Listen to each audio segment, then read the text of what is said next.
Binafsi nashukuru sana kumwona mama yangu ameingia kusanyiko leo. Hakika Mungu wetu ni Mungu wa kweli na ni Mungu anayeshikilia neno lake. Nilivyoona mama nilifikiri labda anafariki, nilifikiri labda anaenda, lakini Mungu akasema hapana, hataenda. Amen. Na kweli hakuenda, na leo tuko naye kanisani. Jina la Yesu lisifiwe sana. Amen, amen. Ndugu Branham anasema Yesu Kristo ni yeye yule jana, leo na hata milele. Uzuri wa Mungu ni kwamba Mungu si kama mwanadamu. Hawezi akaahidi jambo ambalo hawezi kulitenda. Kama aliahidi jambo lolote katika maandiko, yani ana uwezo wa kulitimiza. Kama aliahidi uponyaji katika maandiko, yani Yesu ana uwezo wa kukuponya. Ijalishi magonjwa yako ni ya aina gani, wewe amini tu. Amen, amen. Lakini Yesu ana uwezo wa kuyatenda yote hayo. Kama alifufua Lazaro, Lazaro hayakuwa tena magoti yanauma. Lazaro haikuwa tena estomako inamsumbua. Lazaro haikuwa tena AVC ndio inamsumbua. Alikuwa amekufa kabisa kabisa. Ina maana mwili mzima tena haufanye kazi. Shipa haifanye kazi. Kichwa hakifanye kazi. Damu imeganda. Lakini mwanaume wa Galilaya, jamani pigia Yesu makofi kidogo. Huyu mwanaume wa Galilaya akafika mbele ya kaburi ya Lazaro. Yesu alitamka neno moja tu, Lazaro njoo. Amen. Na Lazaro akatoka kaburini. Kama Yesu anaweza kufufua Lazaro aliyekufa kaburini siku 4, sabusha wao na mimi, Yesu anaweza. Someni amen. Na tuko naye hapa Baraka. Haleluya. Yesu yuko hapa kwetu. Amen. Na anatenda hadi sasa. Amen. Kwa wote waliokuja wagonjwa ni watamkie neno kama sijaanza kuhubiri. Leo naomba mpone nyote kwa jina la Yesu Kristo. Kwa sababu Yesu yuko hai. Jambo naamini Yesu anaponya. Munaamini Yesu anaponya. Jambo naamini Yesu anaponya. Jambo naamini Yesu anaponya. Na munaamini Yesu anajibu. Munaamini Mungu wa baraka. Munaamini Mungu sasa. Munaamini uwepo wake. Kwa jina la Yesu Kristo. Upokee uponyaji. Kwa jina la Yesu Kristo. Upokee uponyaji. Kwa jina la Yesu Kristo. Upokee uponyaji. Kwa jina la Yesu Kristo. Upokee uponyaji. Kwa jina la Yesu Kristo. Haleluya. Haleluya. Haleluya. Haleluya. Haleluya.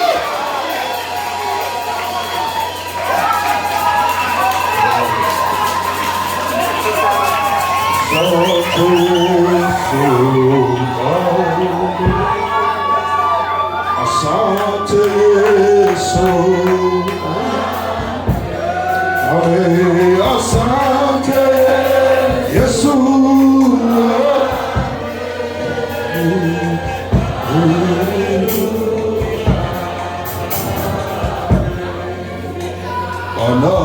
Anatuponya ni Baba yetu.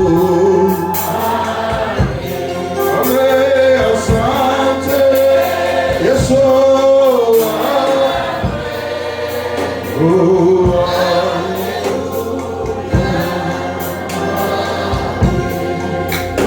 Mwokozi wetu ni Bwana wetu. Amen. Asante Yesu. Amen. Amen.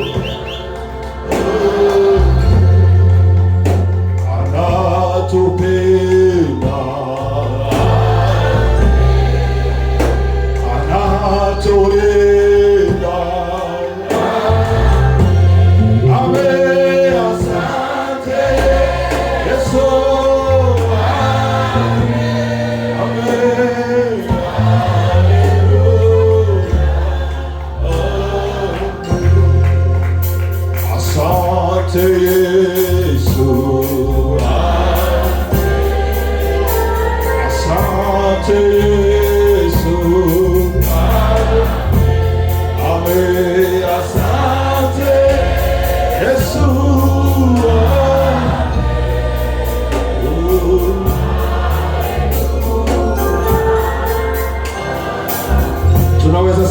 tufungue Biblia zetu katika kitabu cha Isaya sura yake ya 53. Isaya 53 kuanza kwenye mstari wake wa kwanza. Aliye tayari kwa ajili ya usomi wa neno anaweza akatusomea. Ni nani aliyesadiki habari tulioileta, na mkono wa Bwana umefunuliwa nani? Maana alikuwa mbele zake kama mche mororo, na kama mzizi katika nchi kavu. Yeye hana umbo wala uzuri, na tumwonapo hana uzuri hata tumtamani.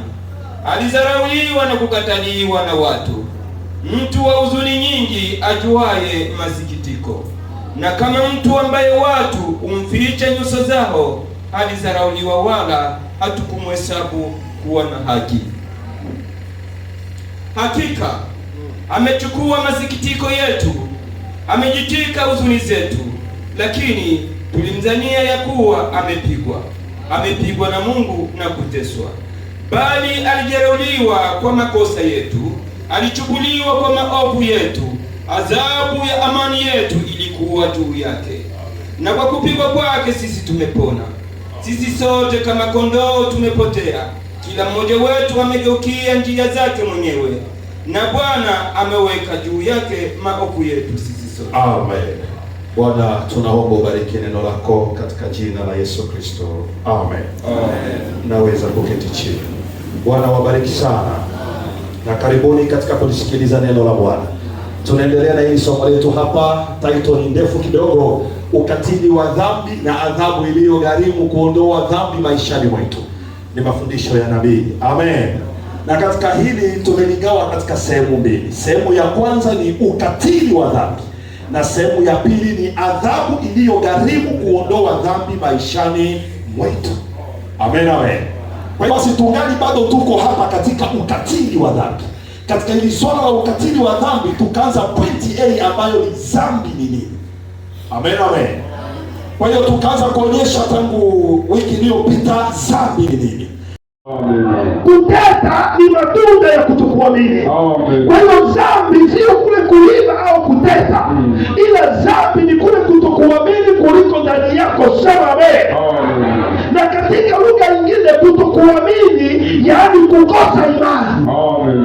Yaani wewe hauamini Mungu. Yaani wewe sio Kristo. Yaani wewe sio mwaminio. Ndio chanzo cha matatizo mengi. Amen. Sasa najiuliza, ukikosa imani utatembeaje na Mungu? Amen. Katika hii safari ya Ukristo, usipoamini Mungu, usipomwamini kwenye neno lake, utatembeaje na yeye? Ndugu, huwezi weza. Amen. Imani ni kitu kikubwa sana katika maisha ya Ukristo. Ukiangalia katika maandiko, ili watu wapone, ni imani iliyowaponesha. Amen. Watu walipona kwa nini? Kwa imani. Naomba msomaji wa Biblia asimame tena kidogo, atufungulie kitabu cha Mathayo sura ya 9 na mstari wake wa 22. Na ndugu, kama tunatuandalia Marko 5:34. Mzee Matendo, Mathayo 9:22. Unaweza kutusomea hapo? 9:22. Ndio, Mathayo 9:22. Ndio. Unasoma. Ndio, msikilize vizuri hapo kwa makini. Yesu akageuka akamwona. Yesu akageuka akaona yule baba aliyemgusa. Akamwambia, jipe moyo mkuu. Yesu akamwambia, jipe moyo mkuu binti wangu. Binti yangu. Binti yangu. Kwa nini? Imani yako imekuponya. Imani yako imekuponya. Nini kiliponya huyo binti? Yalikuwa maombi ya mchungaji wake? Yalikuwa maombi ya shemasi? Yalikuwa maombi ya Yesu? Yesu mwenyewe ndio anasema kwamba jipe moyo binti wangu, imani yako. Amen. Amen, amen. Amen, amen. Sasa kama huna imani, yaani wewe ni mtenda dhambi. Amen. Sababu huwezi pata chochote kutoka kwa Mungu. Ndio. Hebu ufungua tena katika Luka 17:19. Ndugu Karuta, wewe soma sasa ile Marko 5:34. 5:34 Marko. Inasemaje Marko? Akamwambia, binti, imani yako imekuponya. Yaani katika Biblia nzima Yesu akiongea, anaongea kilichoponyesha wagonjwa ni nini? Imani yako. Ni imani yako. Amen. Ndio kilichomponya huyu naye. Endelea. Akamwambia binti, hali yako imekuponya. Enenda zako kwa amani. Uwe mzima. Usiwe na msiba wako tena. Imani yako imekuponya. Sasa ukikosa imani utapata nini kutoka kwa Mungu? Msema Petro naomba endelea hapo. Luka 17:19. Ndio. Okay, tunasoma. Akamwambia Yesu, inuka enenda zako. Imani yako imekuokoa. Mnaelewa sasa kwa nini nabii anasema dhambi ni kutokuamini? Kwa sababu kama huna imani huwezi pata chochote kutoka kwa Mungu. Amen. Na sio tu maombi tu, sio tu uponyaji, hata maombi yenyewe. Amen. Ukija katika maombi bila imani unafanya kazi bure. Sababu ili uombe Mungu lazima uamini kwanza. Amen. Amen. Usipiga magoti ninaomba Mungu tenda kazi, Mungu fanya hivi, kama hauamini hutaona chochote. Amen. Yaani kwanza kabla ya kuomba lazima kwanza ufanye nini? Ina maana msingi wa Ukristo ni nini? Angalia hata kwenye kitabu cha mtu mkamilifu. Msingi ni nini? Msingi ni nini? Mwanzo wa vyote kwanza ni imani. Kwa hiyo usipoamini huwezi kuwa na nguvu, huwezi kuwa na ujuzi, huwezi kuwa na kiasi, huwezi kuwa na chochote. Amen. Na Ukristo wako wote utakuwa wa kulekaleka. Nataka uone uzito na anaposema dhambi ni kutokuamini. Sababu unaweza ukasikia tu dhambi ni kutokuamini. Sasa unashindwa kuelewa vizuri. Amen. Semeni amen. Mimi ninaomba sana fungua Yakobo 1:6-7. Ndugu Karutu unaandaa Marko 11:24. Yakobo 1:6-7. Msema tendo unatusomea hapo. Yakobo sura ya kwanza ya mstari wa 6-7. 6-7. Ndio. Soma. Ila na aombe kwa imani. Eti anayeomba aombe kwa imani. Pasipo shaka yoyote. Maana mwenye shaka ni kama wimbi la bahari. Sikiliza neno. Eti maana mwenye shaka ni kama nini? Wimbi la bahari lilochukuliwa. Ni kama wimbi la bahari. Mtu aliye na mashaka katika neno la Mungu ni kama wimbi la bahari. Lililochukuliwa na upepo na kupeperushwa huku na huku. Maana mtu kama huyo asizani ya kuwa atapokea kitu kwa Bwana, atapata kitu kutoka kwa Bwana, ya kuwa atapokea kitu kwa Bwana. Mtu ambaye hana imani, mtu ambaye ana yumba, mtu ambaye hana msimamo, mtu ambaye hawezi simama mbele ya jaribu. Yakobo anasema mtu kama huyo asizani kwamba atapata chochote kutoka kwa Mungu. Unaona sasa? Unaona sasa? Inaona si ya crédit à la parole. Tu ne recevras rien de la parole. Ukiwa siamini neno utapokea jambo lolote.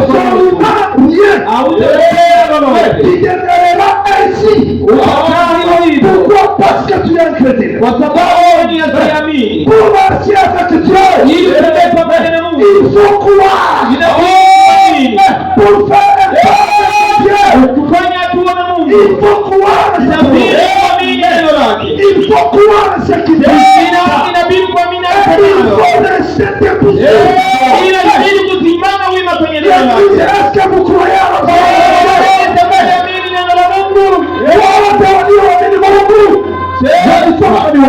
Amen. Yaani nataka Mungu autoe kutokuamini ndani yako. Yaani leo asubuhi utoke hapa, kutokuamini kote kumetoka ndani yako. Sababu hiyo ndio dhambi. Ndio maana uko jinsi ulivyo. Ndio maana hata uombe yote mapepo hayatoki.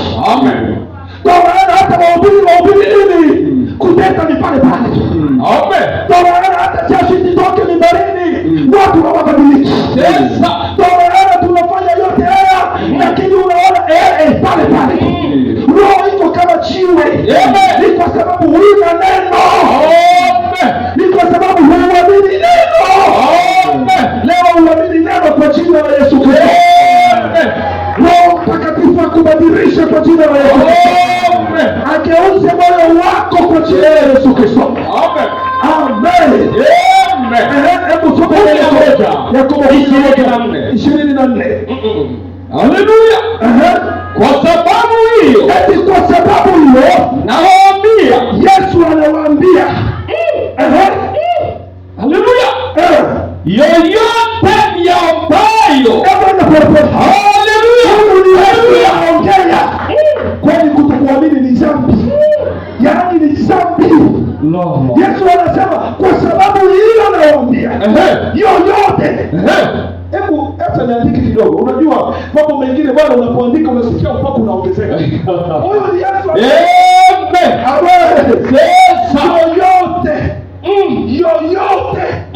Yoyote. Hebu kanisa sema yoyote. Semeni tena yoyote. Yesu anaweza takanya? Hapana Bwana. Yesu anaweza sema uongo? Hapana Bwana. Yesu sio mwanadamu huyu. Anapoongea yoyote, anajua anachomaanisha. Yesu anasema kwa sababu hiyo nawaambie, yoyote. Yesu asifiwe sana. Yoyote myaombayo. Sasa endelea sasa. Kwa sababu hiyo nawaambia, yoyote myaombayo mkisali, aminini ya kwamba, semeni amen. Aminini ya kwamba mnayapokea, nayo yatakuwa yenu.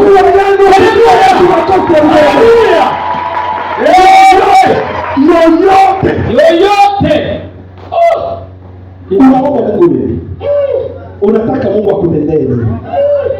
Unataka Yesu akutendee nini? Yuko hapo mwanaume wa Galilaya. Yuko hapo mfalme wa wafalme. Yuko hapo jenerali mkuu. Kamanda wetu. Amesema yoyote. Wewe amini tu kwamba umepokea. Na yatakuwa yako. Je, unaamini? Mungu unaamini? Naomba kwanza ndugu karibu tusome hapa. Hebu soma hapa. Elise anzia hapo kwa paragrafu 30. Iko prêché les 4:3-54. Ndio. Maintenant. Ni paragrafu 30. Alléluia. Maintenant.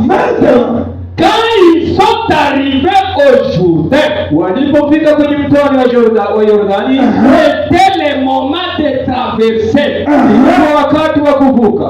Il a frayé la voie. Yeye alipungua njia. Alors, quand il a traversé, wakati alipovuka, c'était l'étape de l'église du Saint-Esprit. Ilikuwa wakati wa hatua ya Roho Mtakatifu. Il a dit, akasema, maintenant, sasa, je voudrais te poser une question. Karibu swali moja. Qu'est-ce que tu fais donc? Sasa unataka nini kwangu? Il a dit, alisema, qu'une double portion de ton esprit vienne sur moi. Nataka maradufu Roho wako atangu. Elisha na Elia. Hawa wawili, Elia na Elisha. Sasa ndio maana tunawaambia ndugu zangu, wewe unaelewa mambo ya kiroho. Amen. Iweni watu wa rohoni. Amen. Il y a des choses que frère nous parle. Amen. Si vous n'êtes pas spirituel, vous pouvez prendre ça superficiellement. Amen. Wasema ndugu Branham, kama kiroho haitakuwa kama juju. Ongea de spiritualité. Utakunuko haya mambo ni mambo ya kina sana. Amen. Amen. Amen. Elia na Elisha. Amen. Amen. Elia kwanza alikuwa anamfukuza Elisha. Anamwambia huyu, anasema sitakuacha. Sasa nitaenda na wewe popote utakapoenda. Amen. Wakavuka mpaka mto Yordani. Elia akamwambia Elisha, rudi. Akasema sitakuacha, nitaenda na wewe popote. Amen. Walipofika sasa mahali Elia anataka kunyakuliwa. Amen. Sikia alichoomba Elia. Hebu endelea sasa. Unataka nini sasa? Ili swali, unataka nini sasa?